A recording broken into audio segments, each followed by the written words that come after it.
चलिए दोस्तों आगे बढ़ते हैं और आगे के प्रश्नोत्तर को देखते हैं। आदिकाल से संबंधित हमने 200 प्रश्न देख लिए, 100 प्रश्न और देखते हैं। फिर हम भक्ति काल के 300 प्रश्न देखेंगे, फिर रीतिकाल के, फिर आधुनिक काल के, और फिर क्रमशः और चीजें देखेंगे।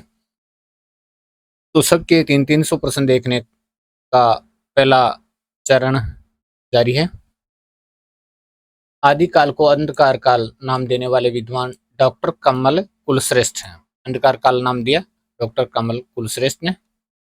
डॉक्टर मोहन अवस्थी ने आदिकाल की प्रवृत्तियों को ध्यान में रखते हुए आधार काल नाम दिया। तो मोहन अवस्थी ने आदिकाल को आधार काल नाम दिया है। शंभुनाथ सिंह ने आदिकाल के नामकरण के संदर्भ में इसे प्राचीन काल कहना अधिक उपयुक्त माना। तो शंभुनाथ सिंह ने इसको प्राचीन काल अधिक उपयुक्त माना। आदिकाल को संक्रमण काल नाम से अभिहित करने वाले विद्वान डॉक्टर राम खिलावन पांडे हैं। तो राम खिलावन पांडे ने इसको संक्रमण काल के रूप में माना। डॉक्टर हरीश ने आदिकाल के राजनीतिक और सामाजिक परिवेश को देखते हुए, यानी आदिकाल के राजनीतिक और सामाजिक परिवेश को देखते हुए इसे उत्तर अपभ्रंश काल कहा था। ठीक है। अपभ्रंश साहित्य में कृष्ण कथा की सूत्रपात का श्रेय जैन कवि स्वयंभू को दिया जाता है। तो अपभ्रंश साहित्य में कृष्ण कथा की सूत्रपात का श्रेय किसको दिया जाता है? जैन कवि स्वयंभू को। स्वयंभू की रचना पौम सरयू कुल 5 कांडों विद्याकांड, अयोध्याकांड, सुंदरकांड, युद्धकांड और उत्तरकांड में विभक्त है। तो पौम सरयू है, उसके 5 कांड हैं, विद्याकांड, अयोध्याकांड, सुंदरकांड, युद्धकांड और उत्तरकांड। पुष्पदंत को अपभ्रंश का वेदव्यास भी कहा जाता है, क्योंकि उन्होंने महापुराण जैसे विशाल ग्रंथ की रचना की।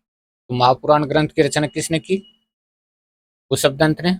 और उनको अपभ्रंश का वेदव्यास भी कहा जाता है। ठीक है। पुष्पदंत कृत महापुराण में कुल 63 सलाका पुरुषों यानी महान पुरुषों का जीवन चरित्र वर्णित है। तो जो महापुराण है उसमें 63 सलाका पुरुषों यानी महापुरुषों का जीवन चरित्र है, उसका वर्णन किया गया है। कुमारपाल प्रतिबोध गद्य पद्य में प्राकृत काव्य, यह प्राकृत रचना है, प्राकृत भाषा की रचना है, जिसमें स्थान स्थान पर संस्कृत और अपभ्रंश के पद्य भी मिलते हैं। ठीक है। प्रबंध चिंतामणि ग्रंथ में राजा भोज, मुंज और विक्रमादित्य से संबंधित, प्रबंध चिंतामणि जो ग्रंथ है उसमें राजा भोज, मुंज और विक्रमादित्य से संबंधित ऐतिहासिक तथा अर्ध ऐतिहासिक कथाएं संकलित हैं। इतिहास पर आधारित और अर्ध ऐतिहासिक कहानियां संकलित हैं। मुंज राज के दरबारी कवि धनपाल को राजा वाक्पतिराज मुंज ने वाक्पतिराज मुंज ने सरस्वती की उपाधि प्रदान की थी। यानी किसको सरस्वती की उपाधि प्रदान की? तो धनपाल को। और किसने? राजा मुंज ने।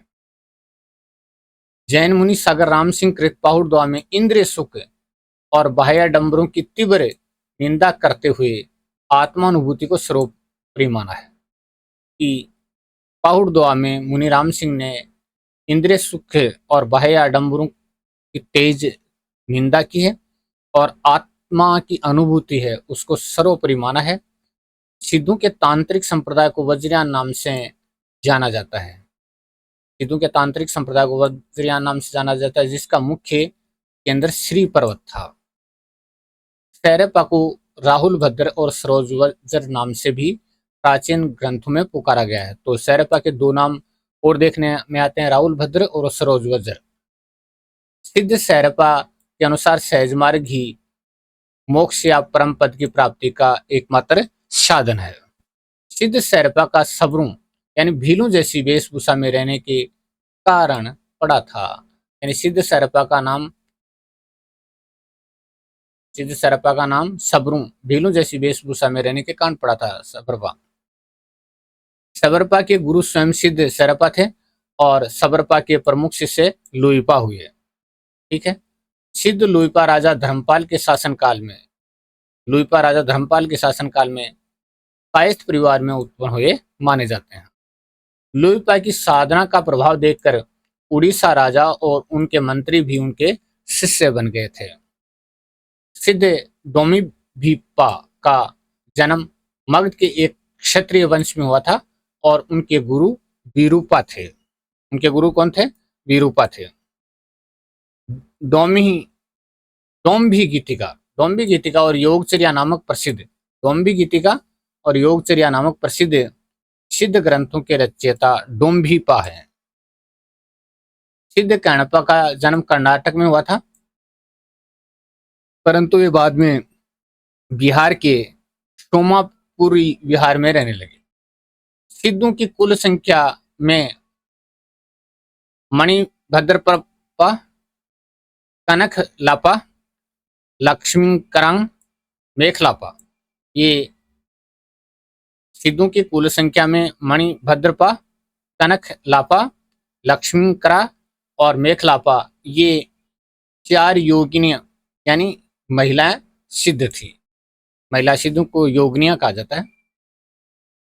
नाथ संप्रदाय के सिद्धों के अनुसार संसार का मूल कारण शिव और शक्ति का संयोग है। इस संसार का मूल कारण क्या है? शिव और शक्ति का संयोग है। गोरखनाथ का समय 9वीं शताब्दी मानने वाले प्रमुख इतिहासकार राहुल शंकरत्यान है। राहुल शंकरत्यान ने गोरखनाथ का समय कब माना है? 9वीं शताब्दी। आचार्य रामचंद्र शुक्ल ने गोरखनाथ का समय 13वीं शताब्दी का अंत स्वीकार किया है कि 13वीं शताब्दी के अंत में ये हुए थे। डॉक्टर हजारी प्रसाद द्विवेदी के अनुसार गोरखनाथ 11वीं शताब्दी में हुए थे। डॉक्टर पीताम्बर दत्त बड़थवाल ने गोरखनाथ का समय 11वीं शताब्दी स्थिर किया है, जो काफी तर्कसंगत माना जाता है। 11वीं शताब्दी स्थिर किया है, जो कि काफी तर्कसंगत माना जाता है। गोरखनाथ द्वारा रचित संस्कृत ग्रंथों में सिद्धांत, पद्धति और विवेक मार्तंड अत्यंत प्रसिद्ध हैं। मत्स्येंद्रनाथ की गुप्त साधना का नाम कोल ज्ञान था। तो मत्स्येंद्रनाथ है, उनकी गुप्त साधना है, उसका नाम क्या था? कोल ज्ञान था। कोल ज्ञान निर्णय नामक संस्कृत ग्रंथ के संपादक डॉक्टर प्रबोध चंद्र बागची हैं। तो रचना का नाम क्या है? कोल ज्ञान निर्णय, और संस्कृत ग्रंथ है और इसके संपादक थे प्रबोध चंद्र बागची। नाथ पंथ के प्रसिद्ध योगी जालंधर नाथ की समाधि आज भी पंजाब के जालंधर शहर में मानी जाती है। भरथरी यानी भरतहरि और गोपीचंद नामक राजाओं का नाथ पंथ में दीक्षित होना, भरतहरि और गोपीचंद नामक राजाओं का नाथ पंथ में दीक्षित होना लोक गाथाओं में बहुत प्रसिद्ध है। गोरखनाथ ने अपने पंथ के योगियों के लिए कान छिदवाकर स्पष्टिक के कुंडल पहनने की प्रथा चलाई, जिससे वे कनपटे योगी कहलाए। रासो ग्रंथों की रचना करने वाले चारण कवि राजा के दरबार में रहकर युद्धों में उनके साथ अग्रिम पंक्ति में जाते थे। कलयुग में केवल आलाखंडी सुनने योग्य है, यह धारणा उत्तर भारत के ग्रामीण अंचलों में बहुत प्रचलित रही है। परमाल रासो की युद्ध शैली को वीर रस की आला छंद शैली कहा जाता है। परमाल रासो की युद्ध शैली को वीर रस की आला छंद शैली कहा जाता है, जिसमें 31 मात्राएं होती हैं। विशलदेव रासो की रचना संवत 1212 में हुई थी, विक्रम संवत 1212 में, जिसका संकेत स्वयं ग्रंथ की प्रारंभिक पंक्तियों में मिलता है। ठीक है। विशलदेव रासो में प्रतिपादित श्रृंगार रस सामंती जीवन के वैभव और वीर की आंतरिक व्याकुलता को दर्शाता है। तो विशलदेव रासो में प्रतिपादित श्रृंगार रस सामंती जीवन के वैभव और वीर की आंतरिक व्याकुलता को दर्शाता है। पृथ्वीराज रासो को एक विकासशील महाकाव्य की संज्ञा देने वाले विद्वान डॉक्टर रामकुमार वर्मा है। तो डॉक्टर रामकुमार वर्मा ने पृथ्वीराज रासो को एक विकासशील महाकाव्य की संज्ञा दी है। पृथ्वीराज रासो के लघुत्तम रूपांतरण में कुल 19 समय सर्ग हैं और इससे ही कुछ विद्वान मूल रासो मानते हैं। यानी लघुत्तम रूपांतरण है, उसमें 19 सर्ग हैं और कुछ विद्वान ये मानते हैं कि यही मूल रासो है। पृथ्वीराज रासो को राजनीति की महाकाव्यात्मक त्रासदी कहने वाले आलोचक डॉक्टर बच्चन सिंह है। तो बच्चन सिंह ने पृथ्वीराज रासो को राजनीति की महाकाव्यात्मक त्रासदी कहा है। चंद बरदाई के अतिरिक्त पृथ्वीराज के अन्य दरबारी कवि जयनायक थे, यानी जयानक थे, जिन्होंने संस्कृत में पृथ्वीराज विजय लिखा था। जयानक, और जयानक ने क्या लिखा था? पृथ्वीराज विजय संस्कृत में। हुमायूं रासो ग्रंथ में कुल 5000 छंद हैं, 5000 छंद हैं, और इसमें राजा रामचंद्र से लेकर चित्तौड़ के राजाओं का वर्णन है। चित्तौड़ के राजाओं का वर्णन किया गया। हमीर रासो के जो 8 पद प्राकृत पेंगलम में मिलते हैं, उनके आधार पर हमीर को एक महान वीर राजा सिद्ध किया गया है। विजयपाल रासो की भाषा अपभ्रंश प्रधान है और इसमें वीर रस का अत्यधिक, तो विजयपाल रासो की भाषा अपभ्रंश प्रधान है और इसमें वीर रस का अत्यधिक उग्र रूप देखने को मिलता है। पिंगल शैली का मुख्य दोष यह है कि यह सुनने में बहुत कठोर और करण-कटु प्रतीत होती थी। पिंगल शैली आगे चलकर ब्रज भाषा के रूप में पिंगल शैली आगे चलकर ब्रज भाषा के रूप में विकसित हुई और रीति काल की प्रधान भाषा बनी। राउलवेल कृति वर्तमान में मुंबई के छत्रपति शिवाजी महाराज वास्तु संग्रहालय में सुरक्षित है। तो राउलवेल है वो वर्तमान में मुंबई के छत्रपति शिवाजी महाराज वास्तु संग्रहालय है, उसमें सुरक्षित है। राउलवेल में राउल नामक नायिका के सौंदर्य का वर्णन 7 अलग अलग प्रांतीय भाषाओं में किया गया है। तो राउल जो नायिका है उसका वर्णन 7 अलग अलग प्रांतीय भाषाओं में किया गया है। उक्ति व्यक्ति प्रकरण में प्रयुक्त गद्य भाषा को प्राचीन कोसली या पुरानी अवधि का प्रारंभिक रूप माना जाता है। तो उक्ति व्यक्ति प्रकरण में जो गद्य भाषा है उसको प्राचीन कोसली या पुरानी अवधि का प्रारंभिक रूप माना जाता है। वर्ण रत्नाकर ग्रंथ का संपादन डॉक्टर सुनीति कुमार चटर्जी और पंडित बबुआ मिश्र ने किया था। सुनीति कुमार चटर्जी और पंडित बबुआ मिश्र ने। वर्ण रत्नाकर में कुल 8 कल्लोल यानी अध्याय हैं। कल्लोल भी अध्याय को कहते हैं, जिनमें मध्यकालीन सांस्कृतिक शब्दावली का अद्भुत भंडार है। यानी आपको परीक्षा में कथन दे दिया जाए कि वर्ण रत्नाकर में कुल 8 कल्लोल हैं। अब हमें पता नहीं है कि कल्लोल किसको कहते हैं, अध्याय को कहते हैं, तो हमारा कथन है वो क्या है हम समझ नहीं पाएंगे। आजकल कथनों के आधार पर प्रश्न है भाई। वसंत विलास काव्य की खोज सर्वप्रथम 20वीं शताब्दी के आरंभ में श्री अमृतलाल शील ने की थी। ये अमृत थोड़ा नाम है, वैसे कैसे लिखा है अगले ने वो तो बात अलग है, लेकिन मूल रूप से शुद्ध तो इसी रूप में होगा, ऐसे होगा। तो अमृतलाल शील ने की थी, ठीक है। वैसे नाम जो व्यक्ति होता है वो खुद अपने हिसाब से लिखता है, उसमें अलग चीज होती है, शुद्ध अशुद्धता की बात नहीं देखी जाती, सब अपनी इच्छा पर निर्भर। वसंत विलास की पंक्तियों में स्त्रियों के वस्त्रों, तो वसंत विलास की पंक्तियों में स्त्रियों के वस्त्रों और आभूषणों और प्रकृति के रंगों का सूक्ष्म चित्रण मिलता है कि महिलाओं का पहनावा कैसा था, आभूषण कैसे थे और प्रकृति के रंग किस रूप में संजोए गए हैं, ये हम वसंत विलास में आसानी से देख सकते हैं। ढोला मारुरा दुहा में ढोला की आयु 3 वर्ष और मारवणी की आयु केवल 1.5 वर्ष थी जब उनका बाल विवाह हुआ था। जब विवाह हुआ था, ये प्रश्न परीक्षा में पूछा गया है कि ढोला की आयु कितने वर्ष थी, तो 3 वर्ष, और मारवणी की आयु केवल क्या थी, 1.5 वर्ष। ढोला मारुरा दुआ की वीर भावना अत्यंत स्वाभाविक और मरम को छूने वाली है, मरम स्पर्शी है। विद्यापति ने कुल मिलाकर 3 भाषाओं संस्कृत, अवध और मैथिली में साहित्य सृजन किया। 3 भाषाएं संस्कृत, अवध और मैथिली। विद्यापति कृत कीर्ति लता में राजा कीर्ति सिंह द्वारा अपने पिता का बदला लेने और राज्य पुनः प्राप्त करने की वीरतापूर्ण कथा है। तो कीर्ति लता में क्या है? कीर्ति सिंह द्वारा अपने पिता का बदला लेने और राज्य पुनः प्राप्त करने की कहानी का जिक्र किया गया है। कीर्ति पताका ग्रंथ में राजा शिव सिंह की वीरता और युद्ध कौशल का वर्णन किया गया है। शिव सिंह की वीरता और युद्ध कौशल का वर्णन।